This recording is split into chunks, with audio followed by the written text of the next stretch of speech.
Oh, Mr. Sunday. Hey there! Okay, see the moon in the sky? It's about the size of the cap on my Soul Glad bottle. If I just reached out my hand, I could grab the moon, couldn't I? The moon? You mean the Grand Theater? Yeah. Look at me. I've been away from home for too long. I must be missing that moon. But it's no big deal. The Grand Theater here looks much better than the moon back home. It's just magnificent. They told me not to sell everything I had just to come to Penacony. How short-sighted. Selling everything you had? Why would you go to such lengths? Why? Can't you see? Life back home is miserable. It's not really living at all. It's better to be here at Penacony. No pain, no worries about tomorrow, just sweet dreams. You can do whatever you want. That's what I call living. Yeah, now this is the life. Is this truly living? Huh? What did you say, young lady? I didn't quite catch that. Oh, it's nothing, sir. You see, the traffic on Glock's Avenue can be dangerous. How about I ask a Bloodhound family member to escort you to Ideen Park over there, so you can continue enjoying your sweet dream? Oh, yeah, that's a great idea. Wow, no wonder you were the leader of this sweet dream. You're totally a lifesaver. See you around, Mr. Sunday, and it was nice chatting with you.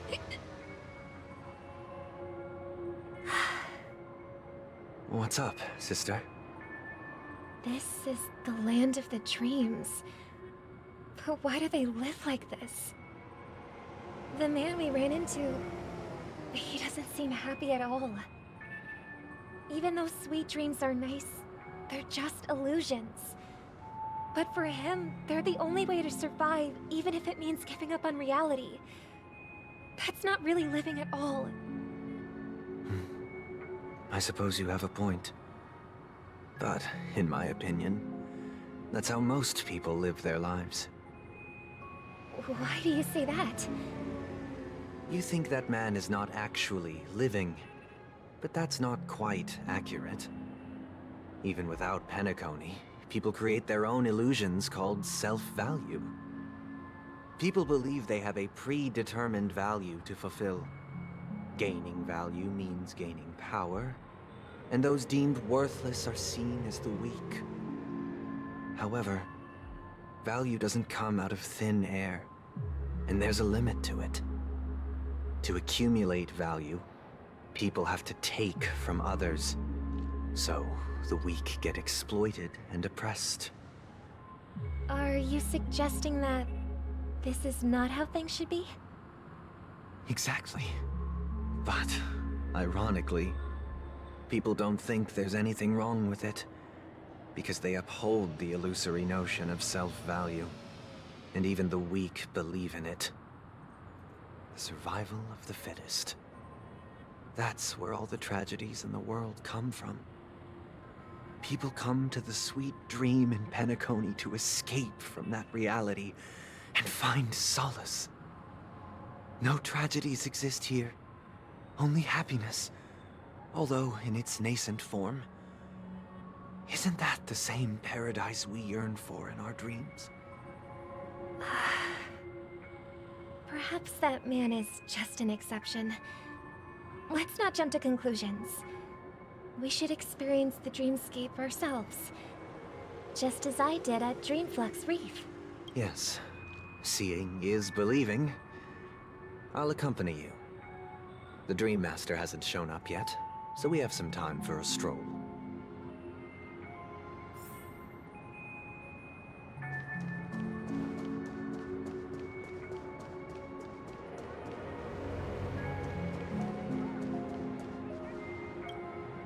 Glad to meet you again, Robin.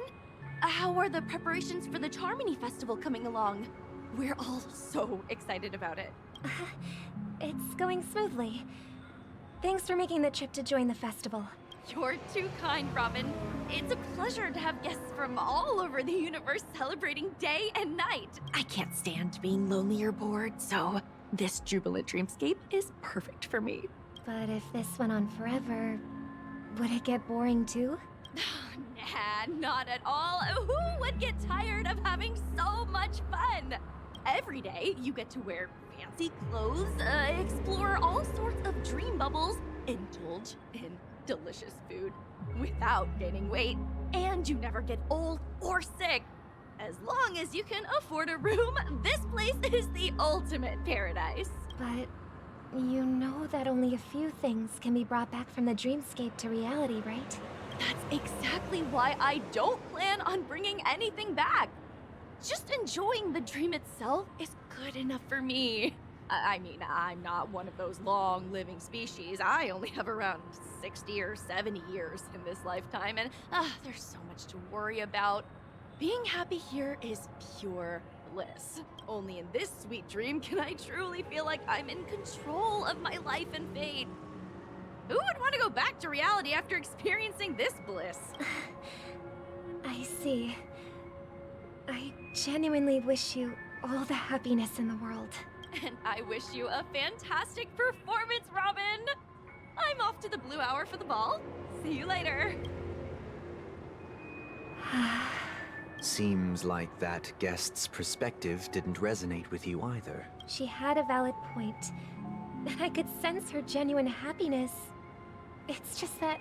What you're trying to say is, she thinks she's in control of her life. But in reality, she's just escaping from reality and seeking solace in this sweet dream. Once she steps out of this sanctuary, everything will be lost. Well, she did make mention of being able to afford a room. Didn't she? However, the paradise in our dreams, it doesn't have to end. No. And the paradise we yearn for shouldn't be just a fleeting dream either.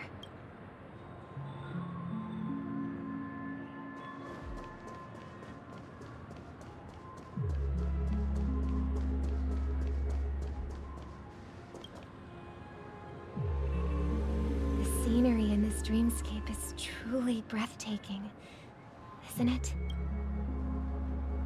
Oh, Robin. Can't believe I'm meeting you in person here. What an honor. You're right. Even though time stands still in this dreamscape, it always feels fresh.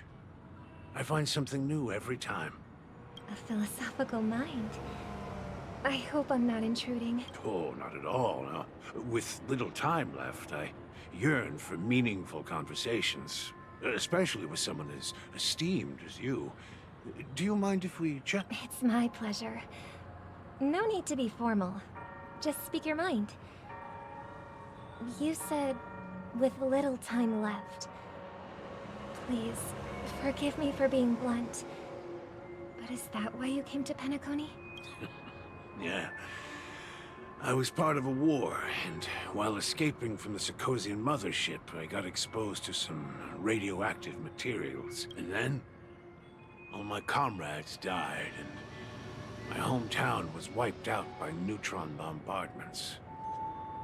I couldn't bear to live with everything I knew gone. That's when I heard about a possible solution here, so I came. How heart-wrenching. I hope the family has been able to help you. They have, and I'm truly grateful for that. They provided me with a comfortable room, the most advanced life support devices in the cosmos, and a stellar team of caregivers. My physical body is now in the dream pool, sustained by life support. The me you see here is whole, rational, and no different from any other person. But I can't say the same for the me in the hotel room. My true appearance. Huh. I hope you never have to witness it, Robin. So, you'll be living forever in this dreamscape. Right? Just being able to live at all is good enough for me. Whether it's in this dreamscape or not, well, I don't really have much say in the matter. My world has been torn apart, and my life could end any second. So, even if this whole place is an illusion, it's still my paradise. And I'll treasure every moment I spend here. How I envy those everlasting things. That old man's story. It's so tragic. Fortunately, this sweet dream gives him joyful memories to hold on to for the rest of his life. That's precisely why this sweet dream in Penacony exists. However, even the sweet dream has its limitations. While it provides solace to the disillusioned, it can't completely eliminate pain in reality. There will be a way out. Penacony is already on the right track.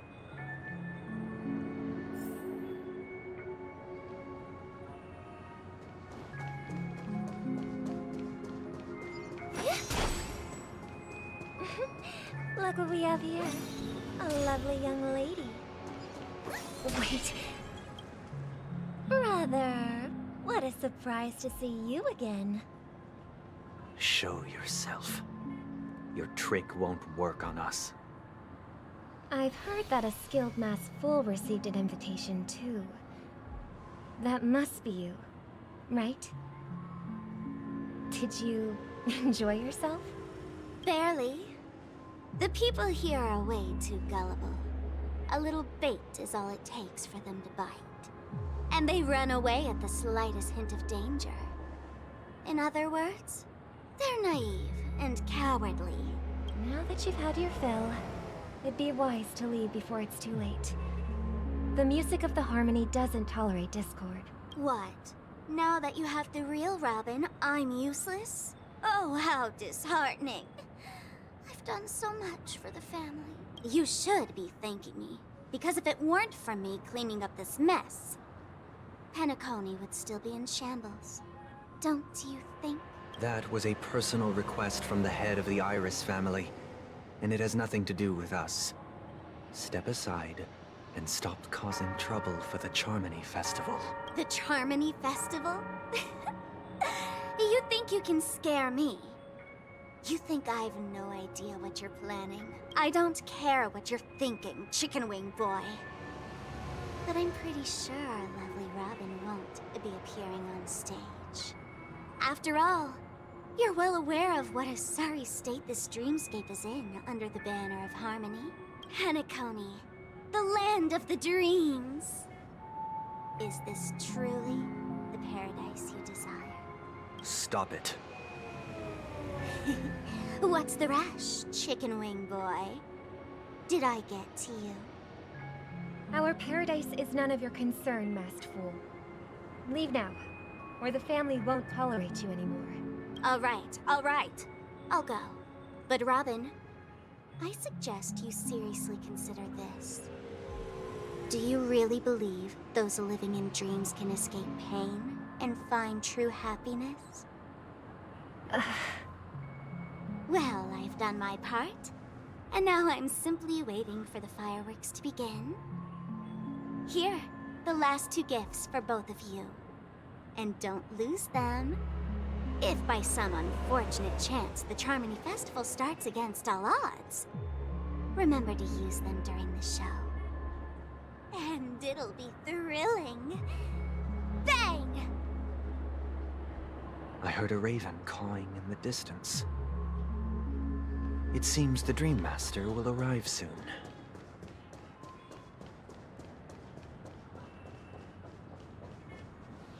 Let's wait here for the Dream Master to arrive. Okay. By the way, brother, I heard you no longer have a sweet tooth. Back when we were kids, you used to steal my desserts. Seems like a lot has changed during my absence. What exactly happened?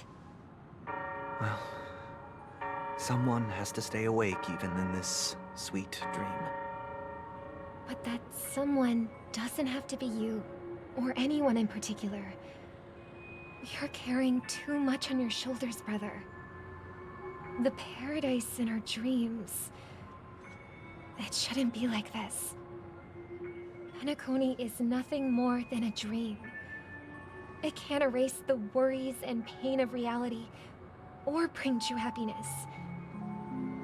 It only offers an escape from reality. Nothing more. Remember the old man we met earlier? Without this dream, he might have completely lost himself. That might be true, but... even without Penacony, he could have chosen another path. As far as I know, the Intelligentsia Guild has been promoting their rehabilitation techniques for a long time now. That path may have been more ordinary and challenging, but now he is receiving hospice care in a comatose state, and his fate is sealed. Is Penacony granting these people a future? Or is it taking it away from them? Well, don't forget this. Not everyone really has a future. The future for humanity is like the sky for birds. People mistakenly believe that flight is inherent to birds because they've never witnessed those birds crashing to their death. Do you remember how we took in that little Charmony dove when we were young? Yeah. We took care of it. Provided food and water, groomed its feathers. And later, when I decided to leave Penacony, I opened the cage and set it free. Well, I didn't mention what happened to it in my letters, because I didn't want to upset you. Shortly after you left, it crashed to its death right in front of your window. I had surmised as much. I knew you wouldn't have avoided mentioning the bird for no reason. Despite that unfortunate outcome, I still believe it was the right decision. Birds aren't meant to spend their lives in cages. They belong in the sky, even if they can't fly. But here's the thing. If there are birds in this world that can never fly, can we really assert that they belong in the sky? Are you implying that the same goes for humans too? Let's take the Astral Express as an example. The Nameless made tremendous efforts to bridge worlds, gaining fame across the universe. However, only a few extraordinary individuals can endure such a perilous journey. That's because the pursuit of the Trailblaze exceeds the capabilities of ordinary humans.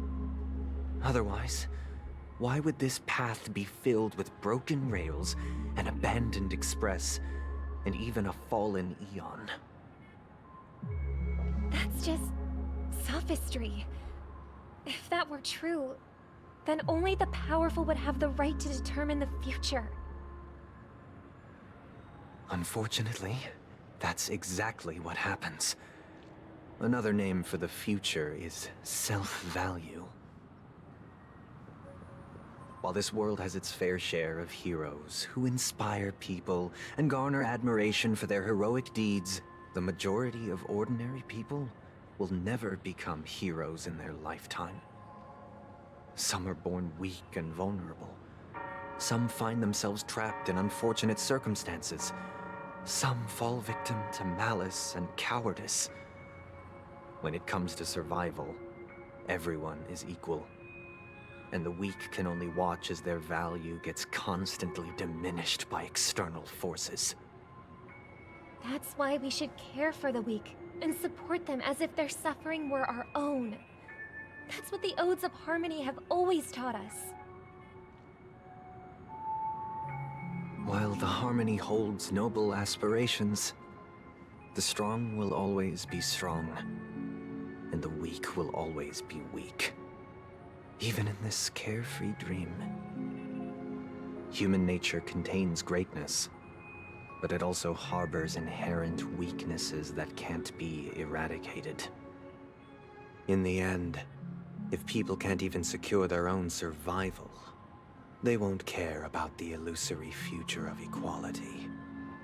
As long as the law of survival of the fittest prevails, there will always be fledglings crashing to their death. But if people don't live for the future, do they merely exist for survival? If even you, my brother, don't believe that the harmony will save the weak, then which Eon can make our dreams come true?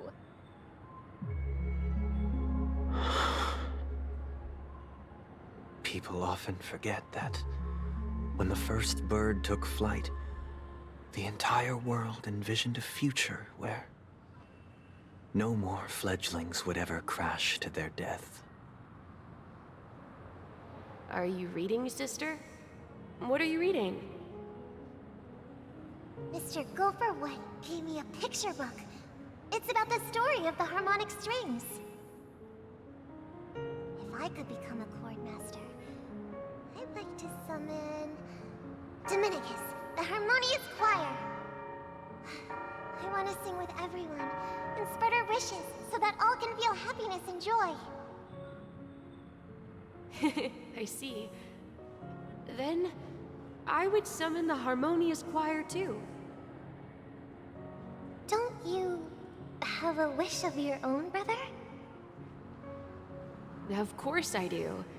It's just that it includes your wish and everyone else's. I long for a true paradise where everyone can find peace. Then, let's build a stage there and invite everyone to our performance so that both our wishes come true through the power of the harmonious choir. It's a deal then. Yeah, it's a deal. But how can I become a chord master?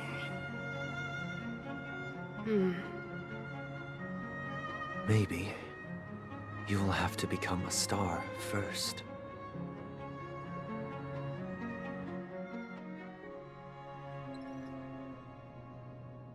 You're back sooner than I thought. Any results? Yes. And now, it's up to us to forge ahead. Since he's already carried out his last wish, my final mission is complete. But pardon me if I sound curt. It's good to have determination. The path Mikhail left for you is not an easy one to tread. Why else would he have chosen to sleep in solitude, staking everything on some nameless in the future? But you have the numbers. And in numbers comes strength. So that might just delay your inevitable a little more. Got any more encouraging words? As I see it, relying on Welt's negotiations alone is far from enough. Regardless of whether the other party will be compliant, negotiating simply allows us to meet them as equals, and won't grant us an upper hand. Penacony is our rival's home turf, and we already have very few chips left to play with. Rather than idly sit around while the family's got us blocked off, an offensive approach might be a wiser course of action. We're more familiar with the Stellaron's properties than most, and since it's the key to stabilizing the sweet dream, it's vital to the family's interests. By attacking their core interests, they're bound to retaliate hastily. And as the saying goes, haste makes waste. That's right. As long as we pose a threat to the Stellaron, either with words or otherwise, we have a chance at gaining the upper hand. But the problem is, on the eve of the Charmony Festival opening, how exactly are we going to get close to the theater? Family security will be airtight, and if we brute force it, even if we succeed, it's too risky. no one's gonna say anything? Then I'll raise my hand. I know the answer to this question.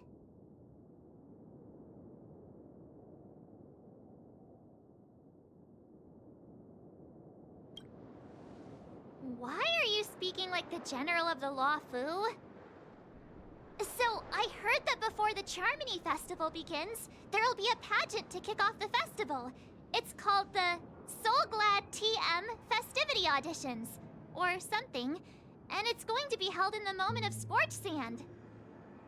As long as we clinch the top spot, we'll be able to attain the title of Festive Superstar, and be able to personally bask in the graces of Miss Robin. Not that that's important. What's crucial is that we can enter the Grand Theater before the audience arrives. So, how do we go about participating in these festivity auditions?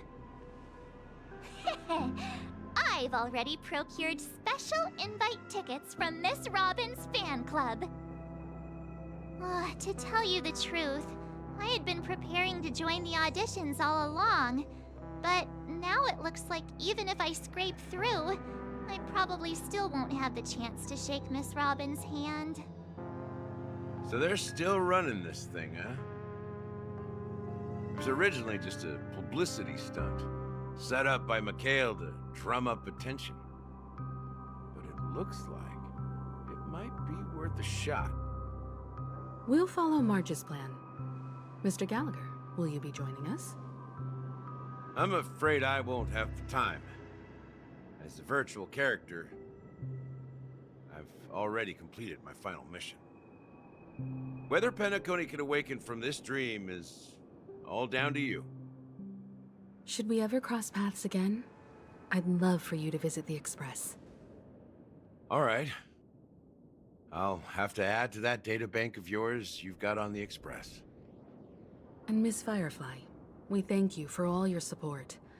We're faced with a formidable enemy. As long as the Astral Express and Stellaron Hunter's objectives are aligned, we're willing to cooperate with you. We've already come this far together. I'd like to join you for the rest of your journey on Penacony. I'm pleased that we can finally fight shoulder to shoulder. I couldn't ask for a better ending. This is also the spirit of the Trailblaze. Now, everyone, let's prepare to move out. Ladies and gentlemen, welcome to Scorch Sand Hall. This is where challengers thrive and dream chasers shine, all under the watchful eye of the entire universe. If you have ambition, dream, and the drive, dear friend, the next superstar of Penacony's Charmony Festival could be you. Oh, wow, they've really outdone themselves. Oh, I'm starting to get excited. Behold, here come 4 friends with spirit high and full of steel. Are you aspiring to be the superstars of the festival? Is he talking about us? Yes, you! There's no doubt about it. I see you have all the potential of a superstar in you. Excuse me, you four. What are you hoping to get out of all this? As the last group of contestants, how confident are you in overcoming all of the challenges? Would you be open to a brief exclusive interview with us? It'll be quick. Your journey is long and fraught with peril, yet under a sky blanketed by banners, you vie for the crown.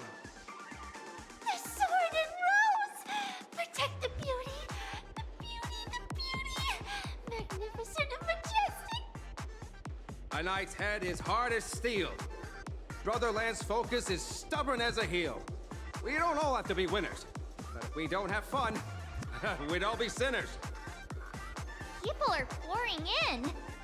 Kinda feels like all sorts of baddies are showing up. Let's get in there quickly and enter the competition. Ladies and gentlemen, please make way. Make way. Coming towards us now is one of Penacony's top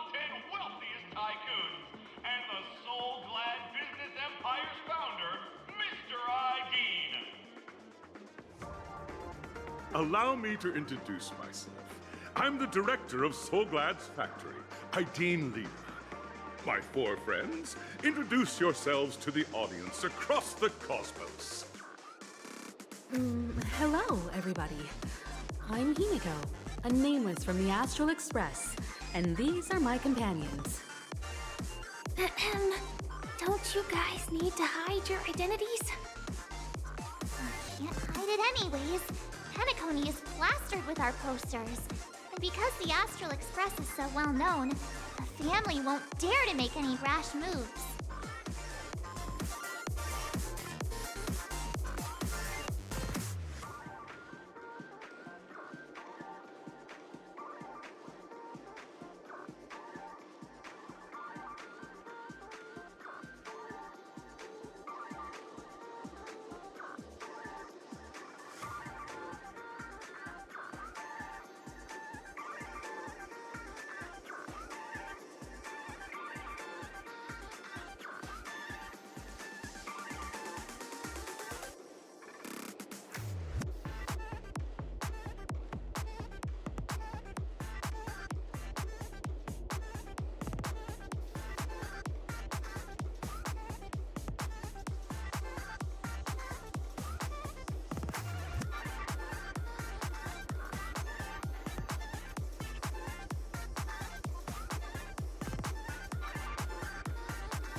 Don't expose my net handle to everyone!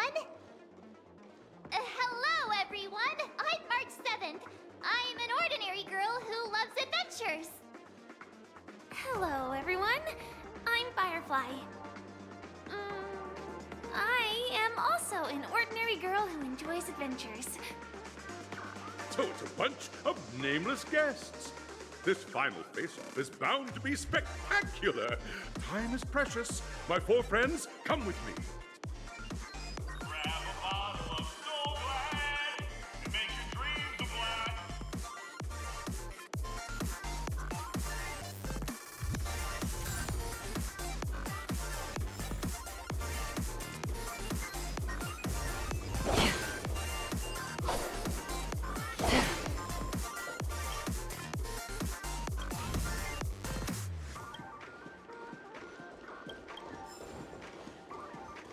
This place is buzzing. That's right. This venue is a miniature representation of that time known as the era filled with boundless possibility. Grab a bottle of Soul Glad and make your dreams a blast. Nameless, your arrival reminds me of the grand occasion when Penacony was first established.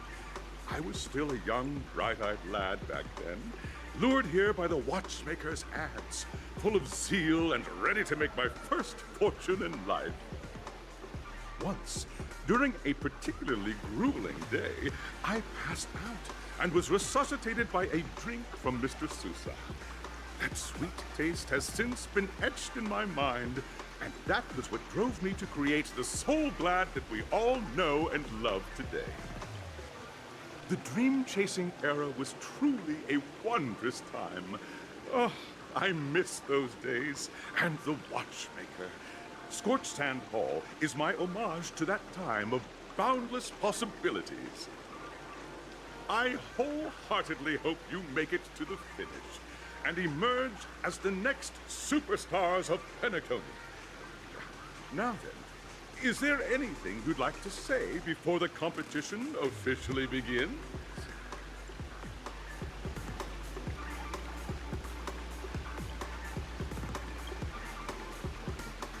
Ha! That's the trailblazing spirit.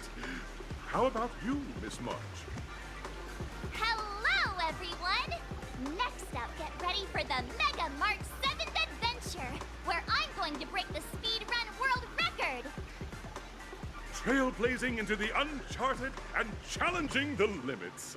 That's Miss March 7th for you. How about Miss Firefly? I hope that by the end of this journey, everyone will have achieved the outcome that they hoped for. Ah, A wonderful wish! Miss Himiko, what are you expecting from your team? Safety first, everyone. Simple words, but full of warmth. Waiting for you are 3 stages, each connected to that era. The first 2 stages offer 2 distinct paths to choose from, with unique challenges on each route. And in the last stage, you will face off against a champion who has defended the title to this very day. A beloved contender whose noble virtues are unrivaled. Those are the rules. Simple. Everyone clear? Now, I hereby announce that the 33rd Scorched Sand Festival of the 20th season, sponsored by Soul Glad Enterprises, has started.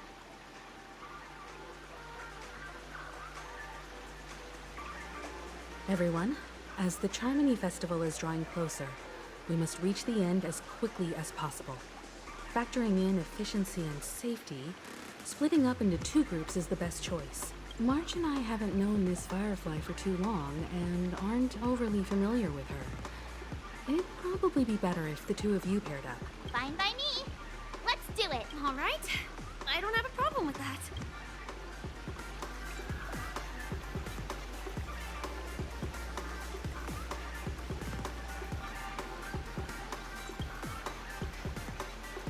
Time's ticking.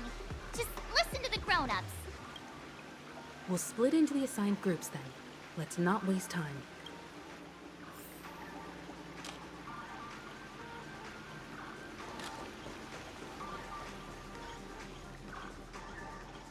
Welcome to the first stage of Soul Glad Enterprises' 33rd Scorched Sand Festival of the 20th season. Dream Play Fantastic. In the School of Acting Challenge, you have to complete 3 performances from 3 scripts and move the panel judges. In the School of Action Challenge, you have now...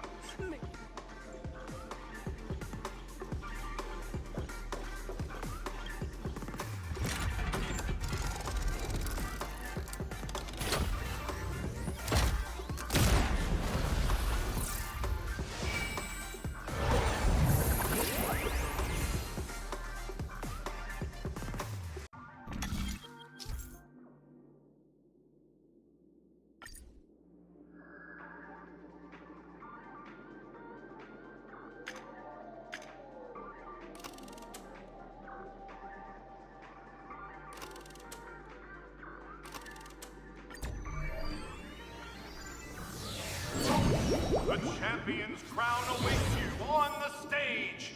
Welcome to the arena of... Competitors, allow me to introduce the rules of this challenge to you. There are a total of 3 stages up ahead, each with their own challenges. The enemies you will contend against are antagonists from the film Once Upon a Time in Dreams. It's worth mentioning that the fastest time for this stage was achieved by a contestant with fiery red hair. Astoundingly, he overcame all enemies across the 3 stages in only 5 minutes. Time is of the essence. Let's make this quick.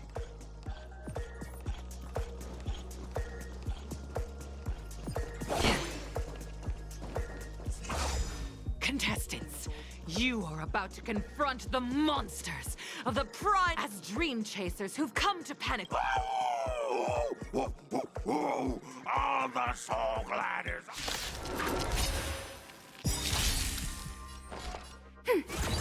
Enemy data signet markers activated. Time for a good old counterattack. Ill tidings manifest. The dice have been cast. Bust. Or maybe I'll take it all. I weep for the departed. It too shall fall.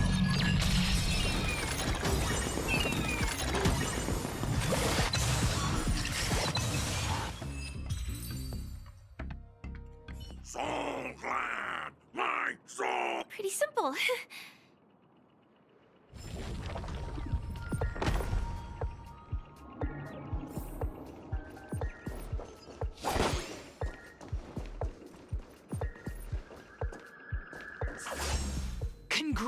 Congratulations on becoming the first group of just as you're about to give up. A downpour. Why? Because this is so. Isn't this just To safeguard the integrity of Soulglad, I will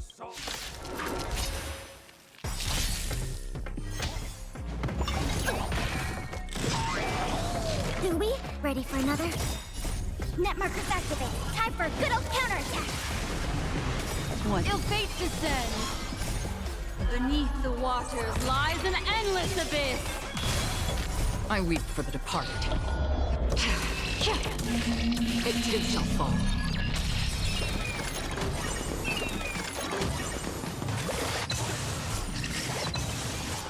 On the still waters of oblivion. Spend freely. The dice bust. Or maybe I'll take it all. The world kisses me with pain, and I provide with Soulglad.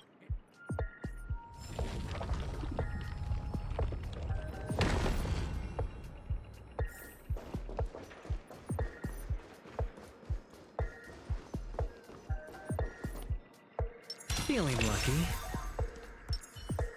Make a wish. Congratulations to our two, no matter how lengthy the. None will take my Soulglad. Oh, dinosaur! Grab a bottle of soul. Do we still have the upper? Enemy data secure. Net markers activate. Time for a good old counterattack. Death's ill tidings manifest.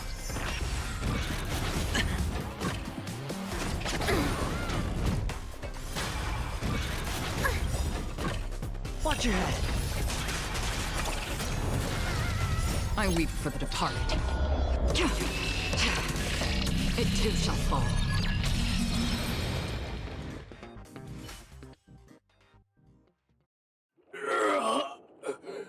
The body would. You truly are. That should do it! Okay. Let's go. Mr. Yang is waiting for us. Isn't this fight way off from the actual storyline? Transforming into a dinosaur isn't imaginative enough for you? This is the sort of magic only after an extended battle, you finally emerged victorious! But the companion who journeyed to Penacony with you chose to leave. Having lost all hope in the years that followed, you encountered each other once more on the prosperous streets of Penacony. But dared not call out to one another. Ah, well done! You brought to life the thrilling action scenes from... Looks like we won!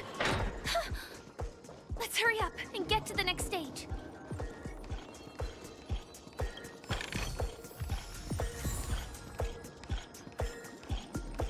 Congrats to both of you for clearing the stage, but more importantly, are you having fun? Look at the time!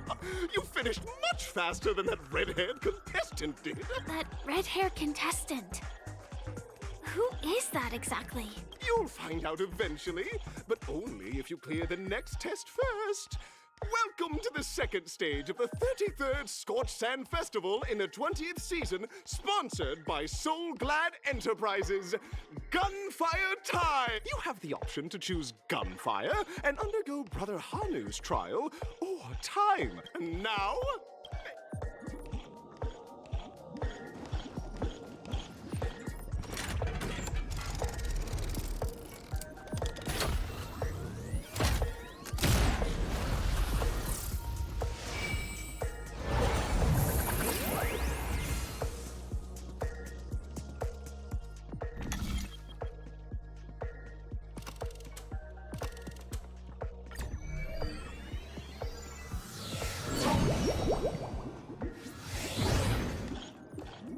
Friends, welcome to the wonderful world created. It's said that the watchmaker dreamed up the idea of Clocky when he was just a boy.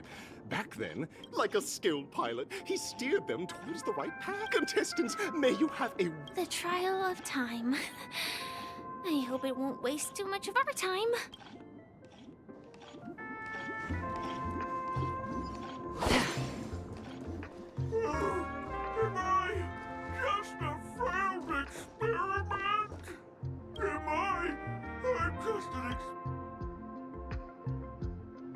I know that this may sound like an exaggeration, but Penteco- Oh, another group of opportunistic. You guys are just like the other challengers. See? I'm just tick-tock. It's time for me to make an appearance. Clocky? I can also see him. Is this character part of the show? In Dreamville, Clocky is everywhere and can do anything. Like, right now, I could solve this problem with your big ticker pal. I can't believe it's actually Clocky. You see, we're all clocks. We're family. I came across a startling revelation yesterday. Please, just leave me be, Clocky. Oh dear. Seeing it like this is utterly heart-wrenching. Don't worry, miss. Over here, my friends. Better use that hamster ball night speed.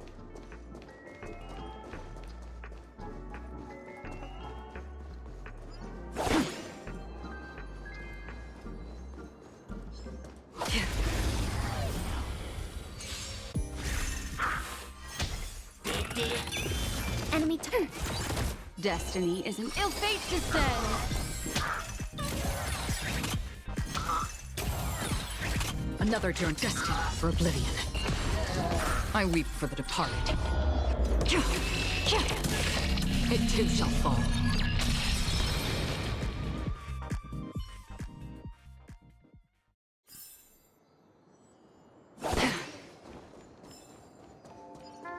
This must be one of the missing parts that Big Ticker needs.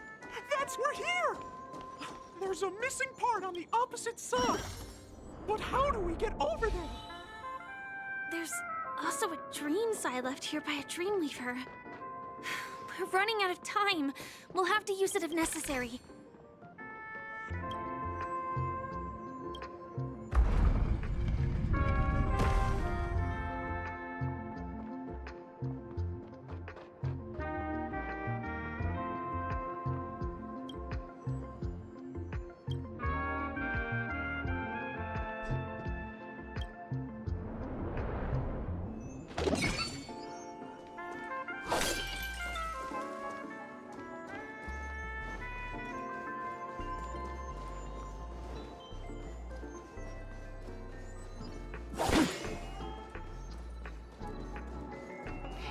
Tick-tock! Do I hear... Tweet! Help! Tweet! Is anyone... Oh dear! It's an... Is that Clocky? A roasted bird! Do we? Still ready for another? Net markers activate. Time for a good old counterattack. Ill tidings manifest. Beneath the waters lies an endless abyss. How familiar. I weep for the departed. It too shall fall.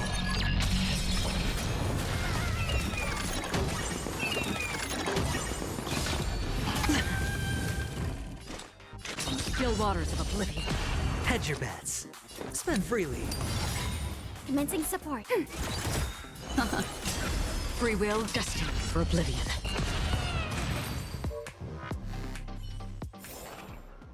Another blood debt repaid.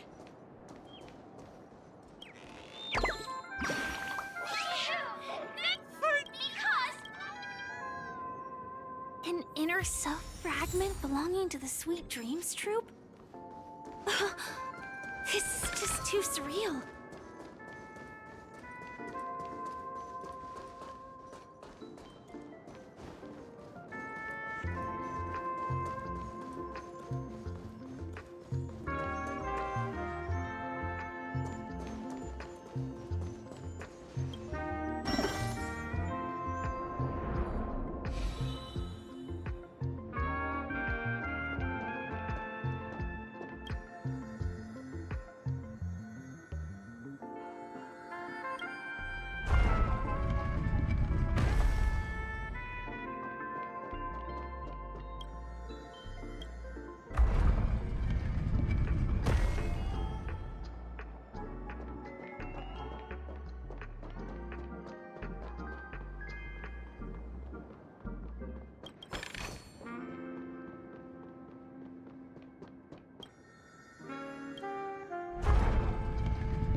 Stream forth, gleam of old friends.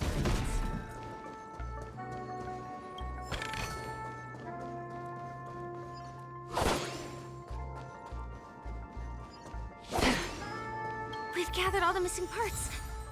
Let's hurry back. We don't want to keep Big Ticker waiting.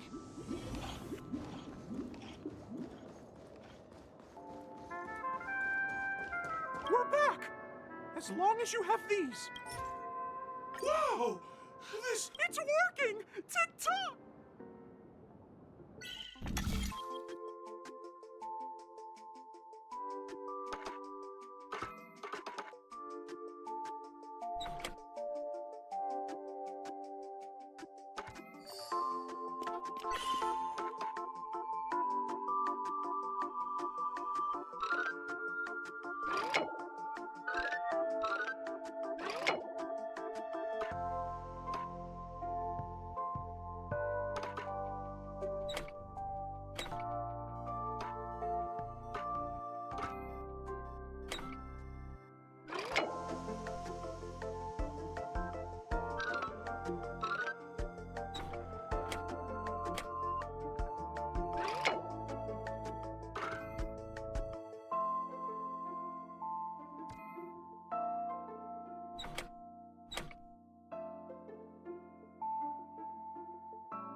What's going on in here?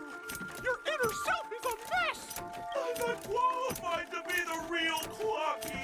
Just give up, Clocky. No! This is unacceptable! You have to face your fears!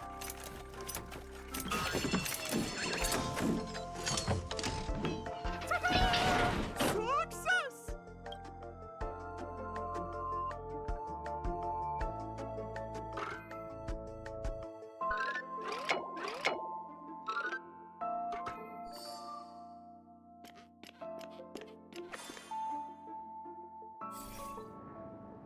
Oh, thank you, Clocky. If not for you, I'd never be able to connect with people like this.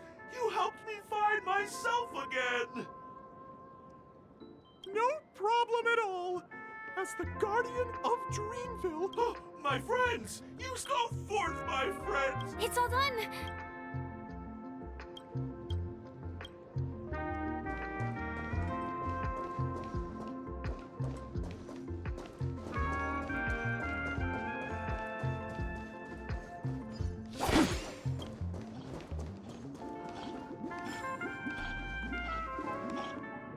Congratulations to both of you! Oh, you've overcome all obstacles and proven yourselves! But in the final stage, you will face the defending champion! Welcome to the 33rd Scorched Sand Festival's third stage in the 20th season, sponsored by Soul Glad Enterprises, Superstar Showdown!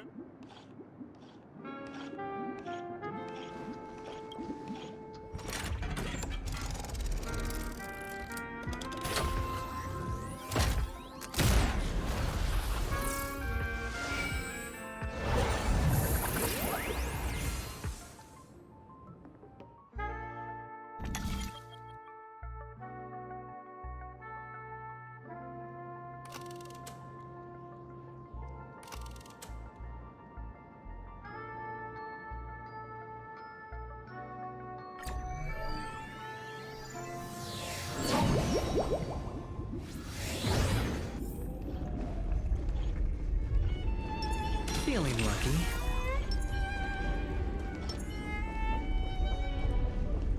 No way. I think I just saw someone. Someone extraordinary.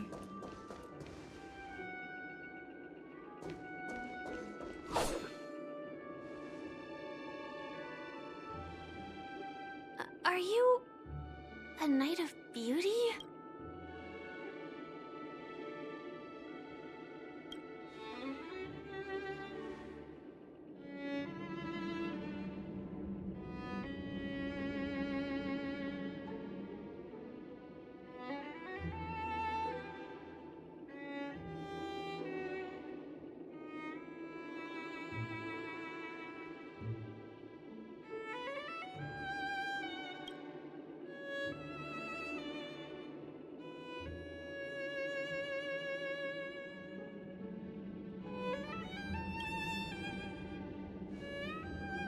That's right. This magnificent dream is built upon the Stellaron and the countless sacrifices of many people.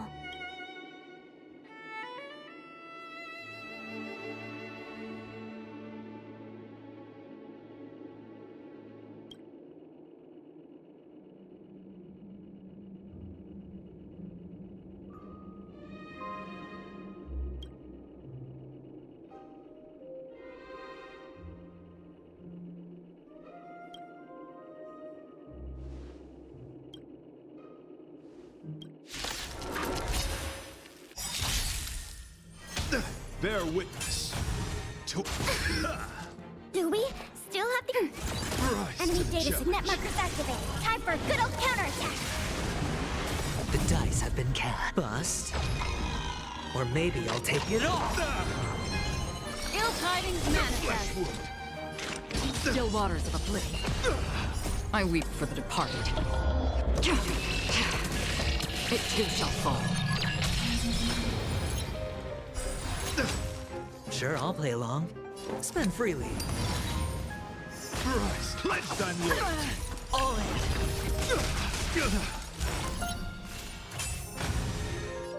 Ready for another? Memories beneath the waters lies an endless abyss.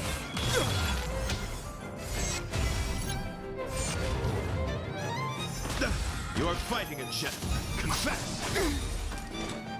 Desperate for oblivion. I weep for the departed. It too shall fall.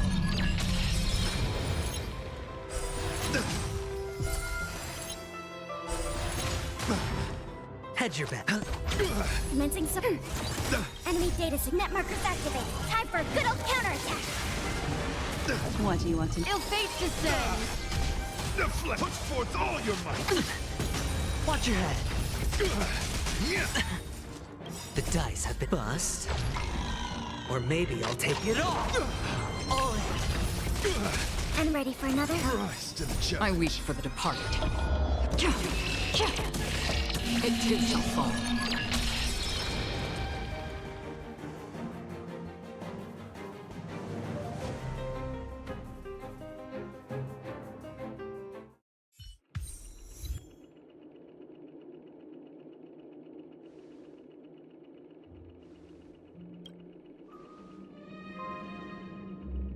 We don't have much time. May fate allow us to meet again, Knight of... In that case, let's make our way to the end. Penacony's really thronging with talent. I hope we make it in time.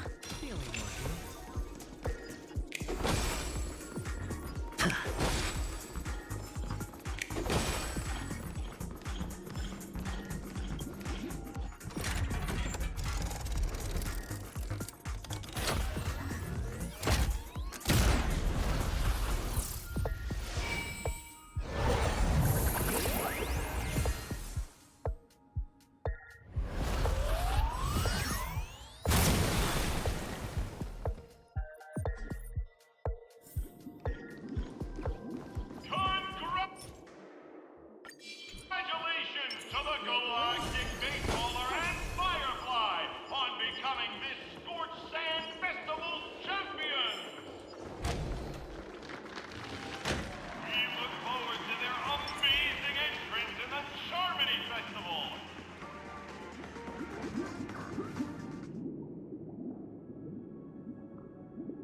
Congratulations to the both of you on becoming the festive superstars of this year's Charmony Festival.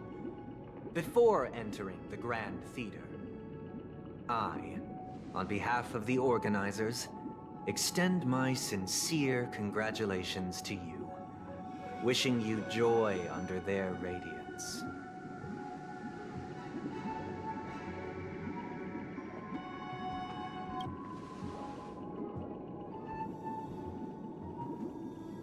As previously promised, my sister, Mr. Yang, and I have met with the Dream Master. We delved into the truth about Penacony and its Stellaron, and have come to a consensus. Both I and the Oak family cannot acquiesce to your request. Just as expected.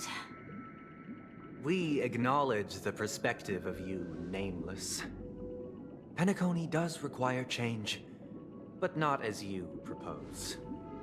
The planet of festivities cannot and will not revert to a place characterized by chaos, disorder, or anarchy. Through your journey of overcoming obstacles, you must have glimpsed the essence of that era. The vulnerable ruthlessly eliminated, equality non-existent, common folk living precarious lives, eking out a dreary existence. Ultimately, only heroes like yourselves manage to achieve success. But I would dare ask, if you did not possess the special status of having a Stellaron, and you were but an anonymous and frail member among the masses, which Penacony would you prefer? A dystopia for the survival of the fittest, or a sweet dream paradise for all?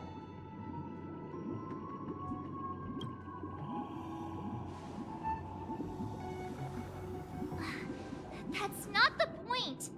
Don't let him mislead you! Mr. Sunday, even if the members of the Oak family can't fully agree on what to do about the Stellaron, now's not exactly the time to be holding an extensive discourse about Penacony's past and future, is it? The Stellaron issue concerns the life and death of everyone on Penacony. If anyone has a better suggestion, the crew is more than willing to listen. Also, it'd be best to tell us the ins and outs of that meeting. This way, we'll at least know what Welt and Miss Robin are dealing with, and the reason why they failed to make our appointment. Ah, Navigator. That is precisely my intention. With all present, let's begin by discussing the details of that meeting.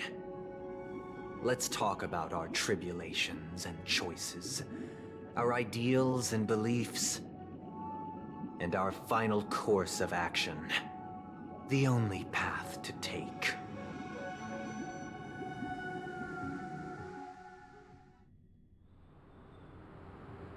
You mean to say that for the longest time, there have been scoundrels who would use this Charmony Festival that I have bequeathed to the masses as a tool to realize their ambition? Indeed, Dream Master.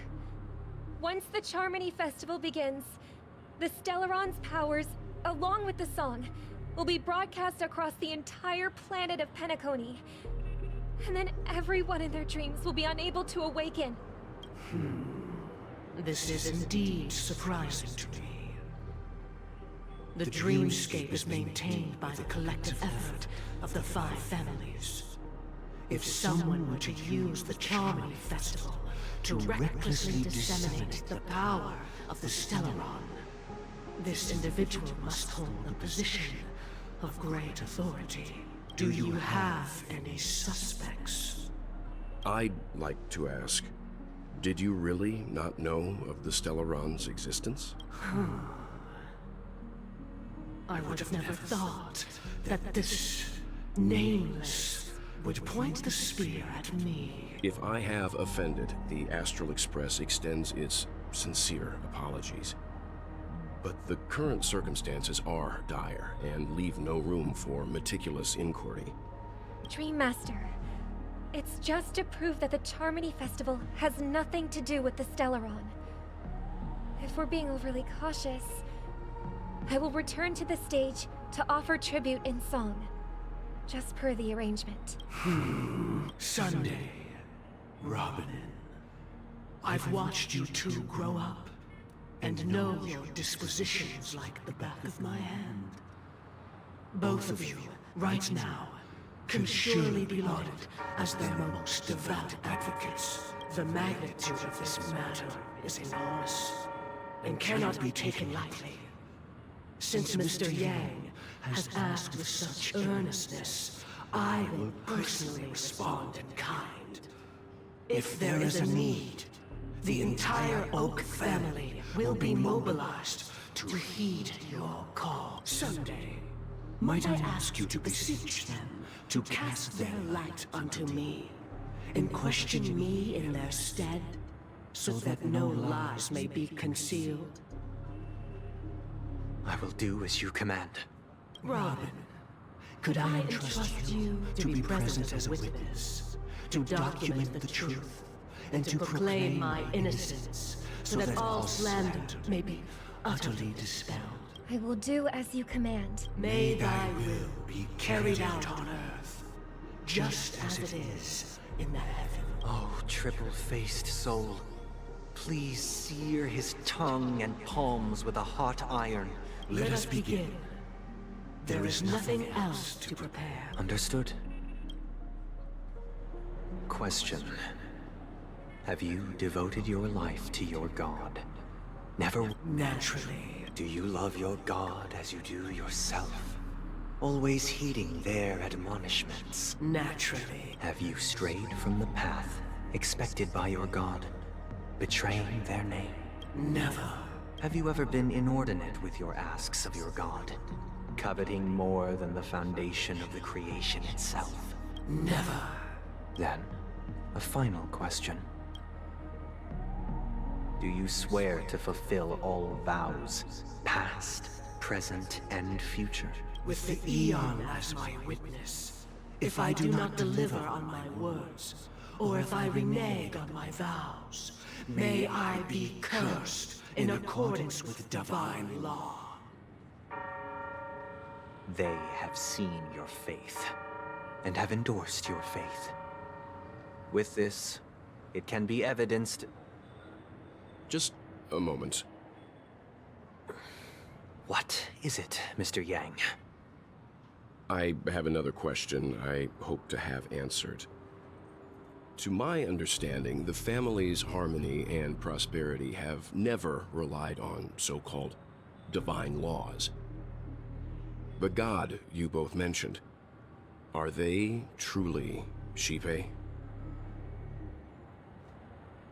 Mr. Yang should know that those belonging to the family toil together as if they were kin, embracing solidarity and unity under their light. All duplicity is laid bare before the harmony. Such a delicate and complex symphony. Which other god could perfectly harmonize this, if not for the Great One?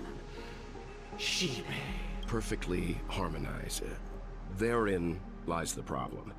It isn't an outsider lurking in the shadows who changed the harmony, but a dissonance that has surreptitiously emerged from within this very symphony itself. In the distant past, there existed an Eon. With one flick of the wrist, they crafted the laws of the cosmos. Their followers formed the Beyond the Sky Choir, spreading solemn and reverent hymns throughout the universe. Later, they fell. The route traversed by this Eon clashed with the harmony, ultimately being absorbed and fused into it. The chorus that once reverberated across worlds fell silent, and when it echoed anew, it was transformed into the hymn of harmony. Though an Eon may perish, paths with no masters still linger.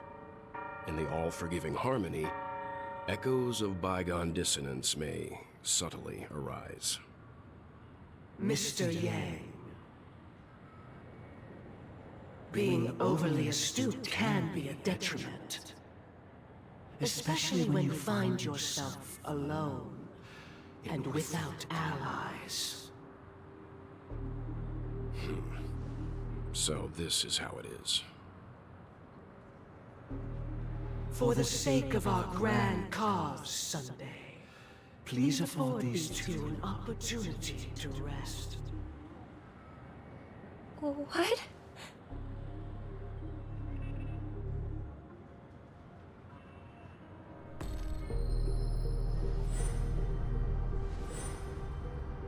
Sorry, Robin. It's just you... I did not wish for you to know this. It's a pity that things have turned out this way. So, this is the true reason I can't sing? The shadow that envelops Penacony is actually... We were never children of the harmony. Our ideal paradise could not have been crafted by Shipe. True bliss can only be guaranteed by the one who transcends the many. Within the foundation of law, humanity establishes civilization, and through harmony, we obtain order. Unbelievable. To think that there would be remnants of the Order on Penacony. What have you done with Mr. Yang and Miss Robin? Don't worry. I just gave them some time alone to ponder their fates. You should know that these actions make you an enemy of the Astral Express. Should we need to stand against the Nameless, it would only be myself and the Oak family involved. But we haven't reached that point yet. Your efforts for the justice of Penacony are evident to everyone, and have been widely observed.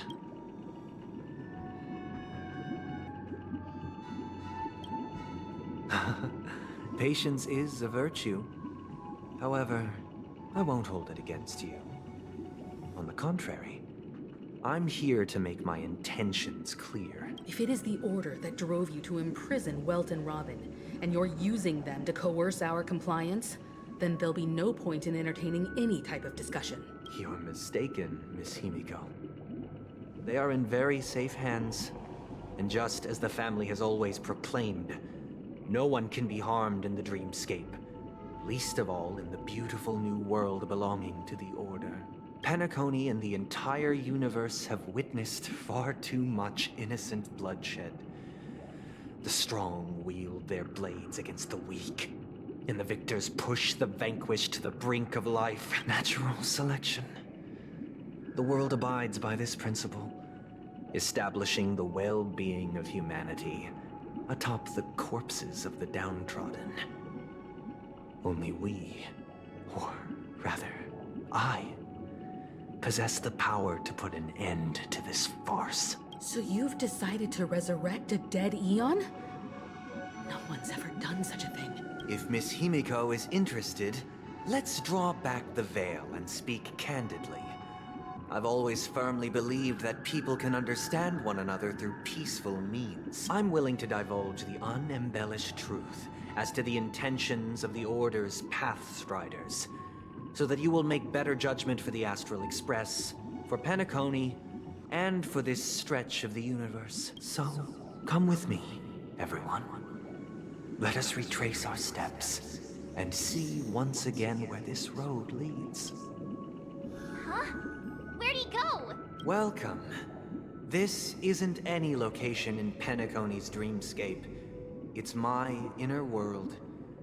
The reason the scenery before you remains unchanged is because your consciousness has drawn on similar concepts to fill in the gaps.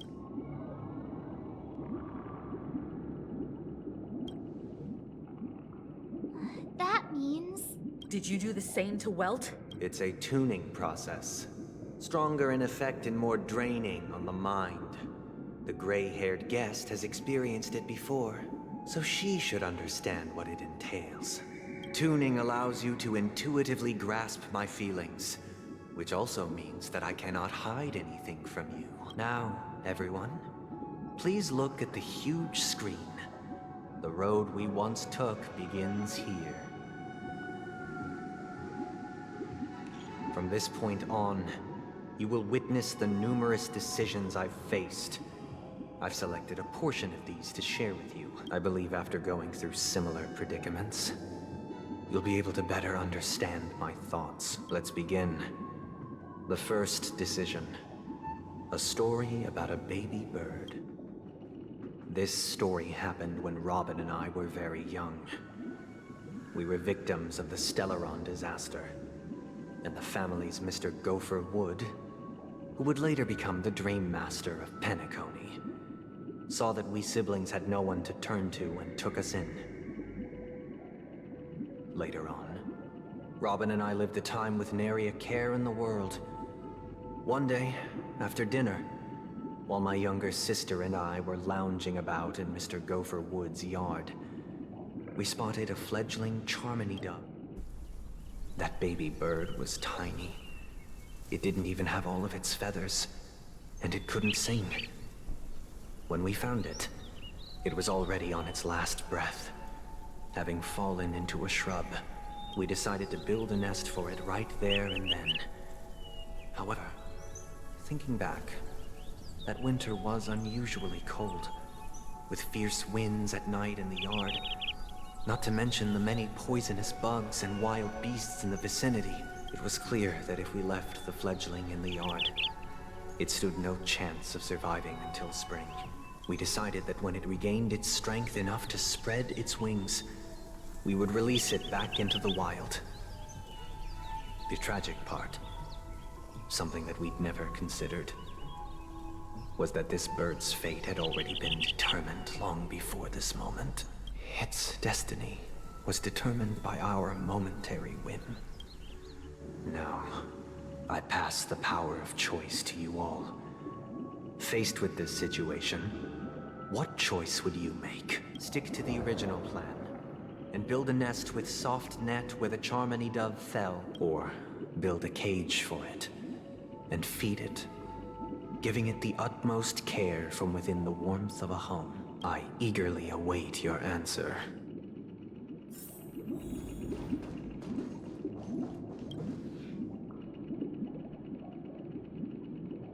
Interesting.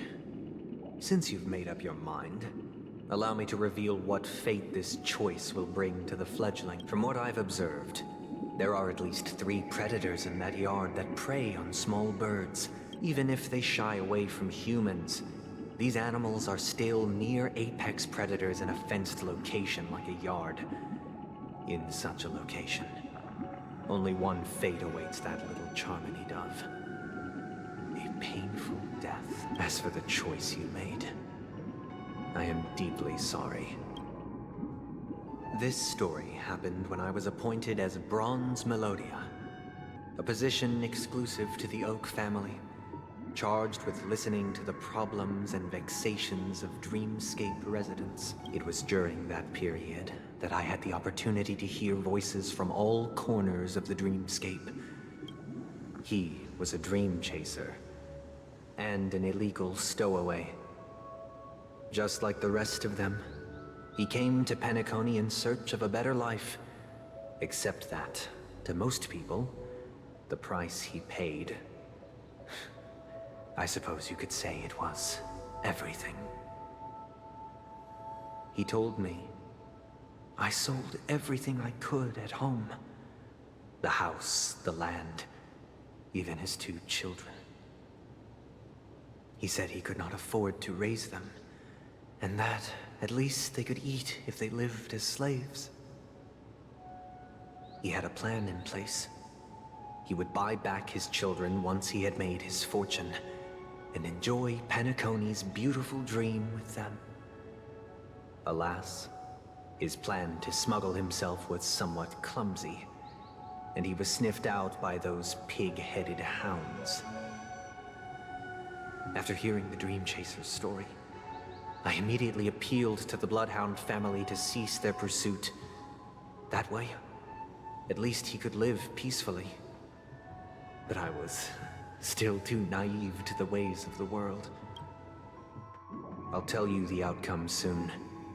For now, I'd like you all to make a choice. Will you do as I did, and try to convince the Bloodhound family to stop their pursuit, or will you remain silent, leaving him to languish while the hounds are hot on his heels, until his inevitable judgment arrives?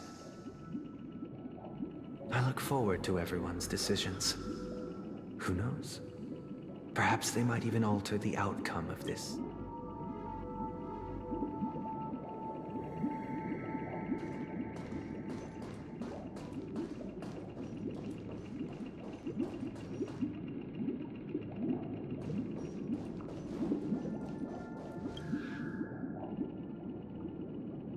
It seems you like me, are pondering whether a different choice could have led to a better outcome. Sadly, his fate would only be more tragic. Say he never gets caught. He would only die from delirium. The methods with which illegal stowaways enter dreams are unorthodox, not flawless like the hotels. Living in the dreamscape would be a mere pipe dream. Should he be apprehended? Could the hounds afford to turn a blind eye? The answer is a definitive no. They couldn't bear the resulting consequences, and thus wouldn't dare extend a helping hand. As to your choice, I once again offer my heartfelt apologies. Next comes the third and final decision, and the story this time is my own. This story happened the day I was appointed the Oak family head. At that time, Mr. Gopherwood was the current Dream Master, and as per his wish, we had a private conversation. What surprised me was that the Dream Master had only come to deliver a letter to me. He let me read its contents, and it was a letter from my sister. The letter contained the usual pleasantries, anecdotes from her travels, nothing out of the ordinary. Just as I started wondering how this letter related to our discussion, the Dream Master began to speak. Do you know who wrote this letter? My sister, of course. But why would you personally visit me to hand me a letter from my sister containing mere triviality? To help you grasp the full scope of this issue. Do you know where Robin is at this moment? From what the letter indicates, she must be in Caspelina 8, correct? She's touring there right now. Correct. Has she mentioned anything about a stray bullet? A stray bullet? What? A war has broken out on that planet. It is because of this very reason that Robin chose this destination. To spread the word of the Harmony. And to save the lives of that planet. She personally made for the front lines. She hoped to ease the people's suffering with song, and was willing to brave mortal danger to deliver the IPC's medical supplies. Unfortunately, stray bullets show no such compassion. Is she all right? If the operation was successful, she should probably be recovering in the field hospital. By the eon above, the bullet struck her neck directly, yet possibly as a reward for her consistent deeds of harmony. It didn't hit any vital arteries. Once you've attended to your outstanding tasks, it'd be advisable to write her back as soon as possible. Those damned savages! I'll pack my bags right away. My gratitude for bringing this to my attention, Mr. Gopherwood. Now you understand why she always wears such elaborate neck ornaments, don't you? How could this happen? Miss Robin. It's all in the past, so please don't worry. I share this in the meager hope that you will understand the Harmony's limitations and predicament. As grandiose as the strong defending the weak sounds, many times, it is nothing more than wishful thinking. Likewise, I've prepared one last question, one last choice. But rest assured, this choice will not have any grave consequences. Because this is merely a figment of imagination, a nightmare that has haunted me through countless nights. If you ever had the opportunity to make a choice like I did, would you still support Robin's journey on the path of harmony?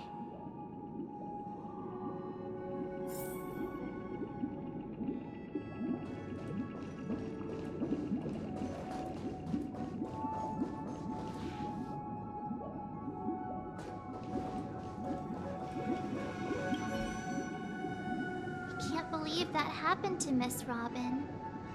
The strong defending...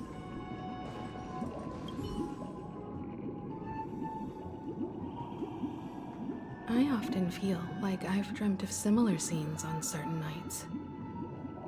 In the dream, I see blurry faces. I don't know who they are, but I sympathize with all of them. Fighting for survival against some unfathomable force. Their confusion and fear are lucid to me. But I also remember they chose never to give up. Just like Miss Robin. If Mr. Sunday's question leaves you puzzled with each trailblaze, dangers and tribulations will surely follow. But would you ever back away?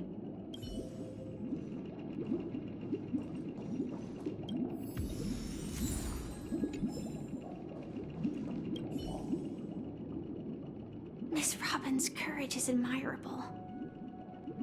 But the fact that she is also Mr. Sunday's younger sister? No, I doubt he'd wish harm on his own flesh and blood, no matter how grand the ambition.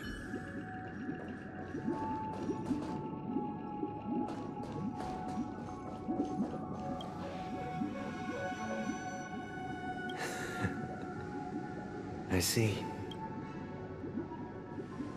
I am now aware of everyone's stances.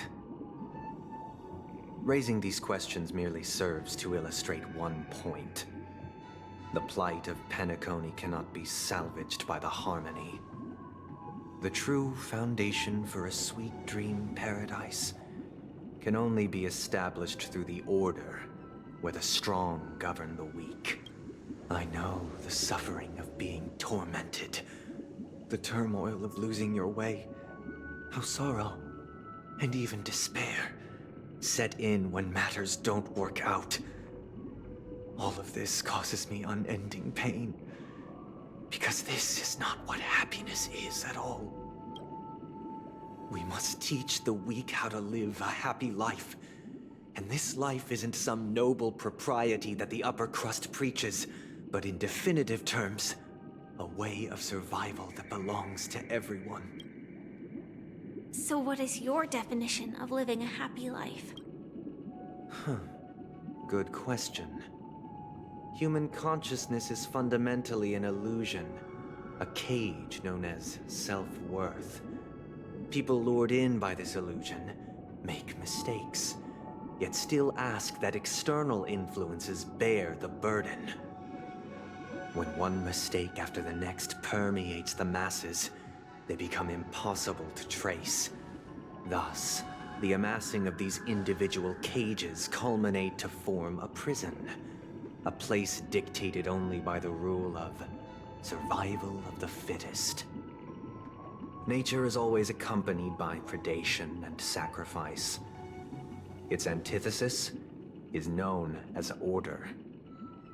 That is what I want to do. Unite people's happiness under the banner of order. They won't need to make bitter choices any longer, nor face the weaknesses of humanity. They can cast aside their primal instincts to build a haven for mankind. Simply describing thoughts is far too abstract, so allow me to provide a simple example. As you all may know, there are societal norms like weekends and long weekends that exist on some worlds. During these hard-earned rest days, people are given the chance to extricate themselves from the stresses of everyday life, allowing a certain tranquility to return to their souls. And it is only on these days that people do not have to adhere to the law where the strong prey on the weak. They can live out their lives happily during these brief intermissions. It's just a pity that 2 or 3 days are still too fleeting compared to the span of a lifetime. From where I stand, society's ideal system should be 7 rest days. Following Sunday, there should ensue a second, a third, and indeed an infinite procession of Sundays. This should be the face of the new world, idyllic, eternal, peaceful days. And thus, every person can return to their base selves in this utopia. Some gaze in reverence at the stars, pouring their whole beings into calculating the distance between us and the isolated world of Pagana. Meanwhile, some seek refuge in quiet corners, holding one another, unencumbered by the chains of unwelcome obligations. There would be no need to bear the hardships of reality. Only in this way can humanity face the inevitable end with the purest of spirit, living a life of dignity. This is what it is to live in bliss. Miss Firefly, you who are stricken with entropy loss syndrome, you of all would surely understand this.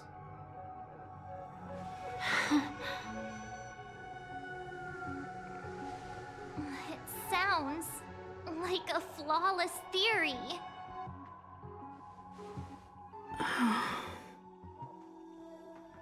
But what is the price to attain all this?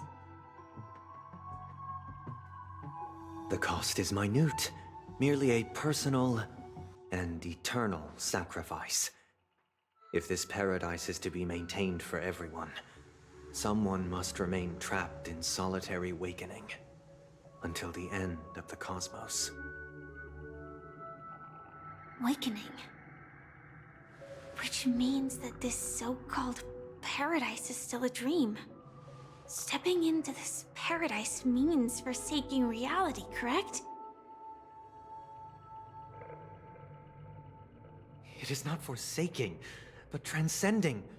Flesh, blood, sorrow, weakness. If the physical is the root of spiritual suffering, it is only logical that we defeat it. But in this supposed bliss, people won't have defeated their demons. The chance to overcome their tribulations would be forever lost to them. In other words, it is an escape. That's another way of understanding it. But there is no shame in escape. On the contrary, the seeds of escape exist in everyone's hearts. Don't you agree, Miss Firefly? And as to why we sleep, it is because we are afraid to awaken from our dreams. But this is not in conflict with the grand plan. Only in acknowledging this can we truly understand the frailty of human nature, and from there, show compassion and protection. I admit that you are a born leader. Your perspective on humanity brims with pessimism. Yet you express compassion for all, even when your heart pities them. But unlike you, I live for the self. From my perspective, individuals making choices for themselves is their birthright. The want to escape may be innate in the weak. But whether they are weak or not, it is not up to another to decide. Perhaps in your mind, you also view me as weak? Because I don't think so. Since Miss Firefly has said her piece, the Astral Express will also naturally give you our answer. We'll leave it to you. Just as Mr. McHale instructed before. Tell him our choice.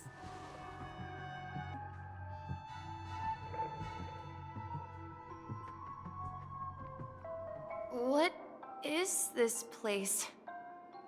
Does this place ring any bells, Misha?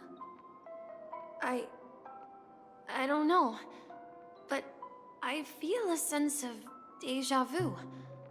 What is this place? It's the realm within a dream bubble. This was left to the Astral Express by a nameless, but weirdly, when we entered it, it was completely empty.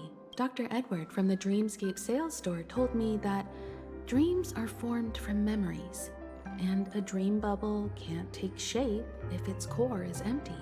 So I thought you might be able to help us in unraveling this mystery, Misha. As a hotel doorman, you know Penacony best among us. I don't know much about dream bubbles, but if you want to figure out what this mansion is, I'll do my best. I'm counting on you then. Himeko, I still don't get it. Why were you so sure that Misha had a connection with this dream bubble? I wasn't sure. It was just a hunch. But since Misha feels familiar with this place, my hunch might be correct.